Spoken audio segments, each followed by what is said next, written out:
Good morning, fellow Nigerians. On behalf of the Youth Party, I wish every Nigerian a happy Independence Day. Early this morning, the President delivered an Independence Day address, and we consider it important to address some of the issues he raised in his speech. But before we raise those issues, it is comforting to hear that the President appreciates the seriousness of the compounding security threats across the country.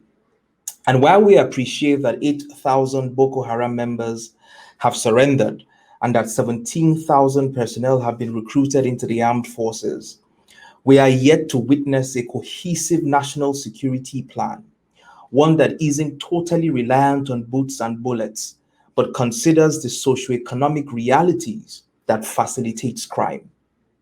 Our party has published an interesting document on police reforms where we laid out bold ideas for a more effective national security architecture. You should check it out on our website. We also applaud the PIA for seeking to overhaul the institutional, regulatory, and fiscal framework of the petroleum industry to allow for better transparency. Our party has consistently advocated for the privatization and commercialization of the NNPC.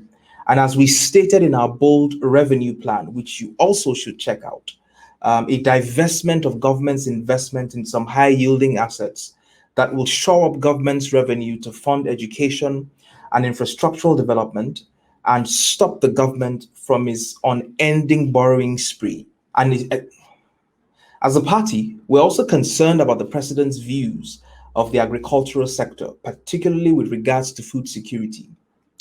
It is important to state that subsistence agriculture is what has kept millions of our citizens trapped in poverty. What we need is critical investments in mechanization, research and development, and an agro-led industry drive. That way, we can create high-paying jobs and lift millions of Nigerians out of poverty. Secondly, the President's decision to deploy security agencies to work with the Ministry of Agriculture to stop the artificial scarcity of foods and the high prices of food in the market presumes that every problem is a nail and all you need is a hammer. The reality, however, is that the security situation in many parts of the northwestern and the north central, and in fact the northeastern part of the country, is making it difficult for farmers to produce as much food as we expect, and is even making it a Herculean task to market and distribute this food across the country. This is part of what is driving the prices of food up. We need a safe farms policy that ensures that farmers are safe in their farms and their products can be easily transported. Finally, the President said his administration embraces the digital economy and seems to prioritize it. That is hard to believe. Nigeria's tech startup has attracted over $300 million in the first half of this year alone and is a global exporter of talent. Unfortunately, government policies in recent times have sought to stifle that space rather than encourage it to grow.